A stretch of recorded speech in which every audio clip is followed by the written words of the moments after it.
Over the past several weeks, this topic of doing your best versus being the best has been on my mind more and more. Maybe because my son comes home and recounts what happened at recess or in PE class. Maybe because competitiveness runs in my husband's and my blood. And I'm pondering how this plays a role in shaping the messages we send, both out loud and subtly to our kids, and really questioning what message have they embraced? So, what's the difference between doing your best and being the best? So, let's start out with being the best. I see being the best as striving for perfection, striving to be the best, not having any weaknesses, being perfect, being strong, both in mind and body. But I also see perfection as weighing us down, as elusive, and in competition with others. Brene Brown talks about perfection in this way. Perfectionism is the belief that if we live perfect, look perfect, and act perfect, we can minimize or avoid the pain of blame, judgment, and shame. Perfectionism is a shield. It's a 20-ton shield that we lug around thinking it will protect us, when in fact, it's the thing that really prevents us from taking flight.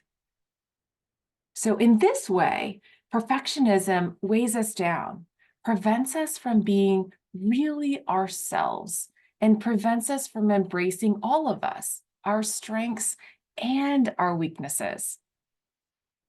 I also view perfection as elusive, something that you can't reach or touch. It's like a mirage in the desert, or the horizon, or the end of the rainbow. The more you try to reach it or touch it, the further it gets from you. It's also elusive in that it is the highest standard or bar that is set, that is relatively unachievable. And what I mean by this is if you do get close to achieving it, or you do achieve the standard or the goal, the bar gets set higher.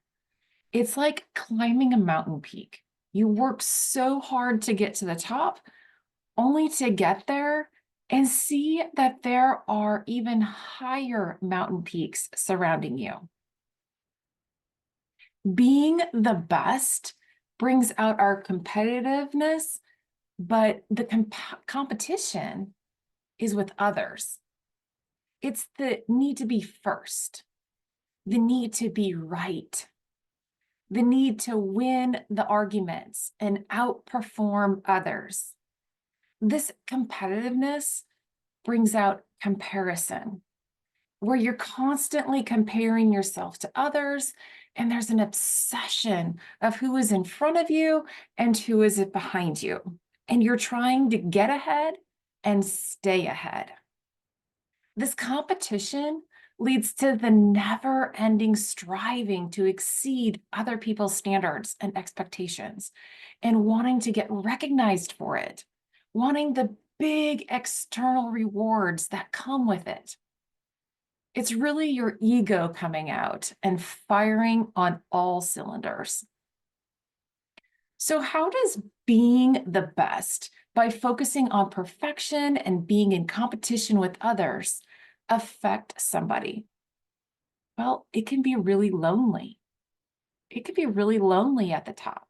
You can be seen as arrogant and conceited, and others might not want to be around you as you're all focused. All the focus is on you, looking out for number one, and not interested in anyone or anything else. It can be detrimental to your overall physical, mental, and emotional well-being. You're more apt to feel stress and anxiety because of the pressure that you put on yourself. And the fact that much of what you're also focusing on, the results you are after, are out of your control. You can become addicted to the adrenaline rush of getting the awards, the recognition, the money, the fame, the glory, and accolades. But all that rush is fleeting. It's empty, as you have no one to share the glory with. It doesn't last long. And immediately, it requires more, because with each step, you're comparing yourself to others and finding others who are further down the road than you or have climbed a higher mountain, and the pursuit continues. All this striving doesn't make you happy, as the road to perfection never ends. You are never truly satisfied. So then, what does doing your best mean? Doing your best is a choice you make each and every day to get better, to get 1% better, to do the little things that compound over time to help you achieve your dreams. It's something that you can control. You can control how you show up, the choices you make, how hard you work, and it brings out the determination, your grit, perseverance, resilience, your creativity, and the problem solving in you. Doing your best is going all in. It's putting forth 100% or more of your effort and your ability into something. It's pouring your heart and soul into something. It's giving your absolute best effort, holding nothing back, doing everything you possibly can do to make it happen. And in this way, I often think about the death crawl in the scene Facing the Giants movie. If you haven't seen it, I'll put the link in the show notes. It's so worth the 5 minutes of your time. But doing your best might not be the same every day, and it's not the same for everyone. Your best today might be different than doing your best tomorrow, depending on how you're feeling, taking care of yourself, and other circumstances in your life. But doing your best, you are not in competition with anyone but yourself. Those that strive to do their best have ambition. They want to beat their own personal records or their personal bests, not anyone else's. They push themselves to master new skills, and they rely on their inner drive to get better. The only person you need to compare yourself to is the person you were yesterday. Are you doing better today than yesterday? If so, great. If you need a refresher on this, go back and listen to my episode number 20 on getting 1% better. But doing your best doesn't mean that you're going to be perfect or that you succeed all the time. You will fail. A baby doesn't learn how to walk the first time trying. A kid doesn't learn how to tie their shoes the first time doing it. And we as adults often don't lose those 10 pounds and keep it off the first time. Well, at least I haven't.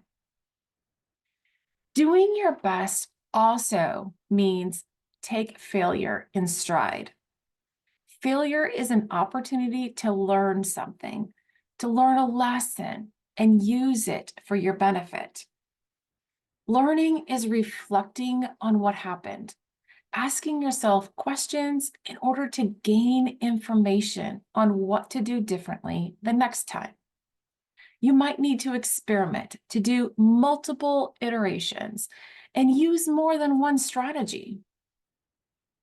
Doing your best also means that you realize you don't know everything, and you seek out others who are more knowledgeable or successful in the area that you want to improve upon. You look to a coach, a mentor, an expert, and ask for advice, ask questions in order to gain insights and expand your knowledge. And you're willing to step into the unknown, You take risks, experiment, explore opportunities, and discover something new. Also, when you're doing your best, remember to remain optimistic. Check in with your thoughts. Don't let negative thoughts sabotage your efforts. You can do this. You can get better one day at a time.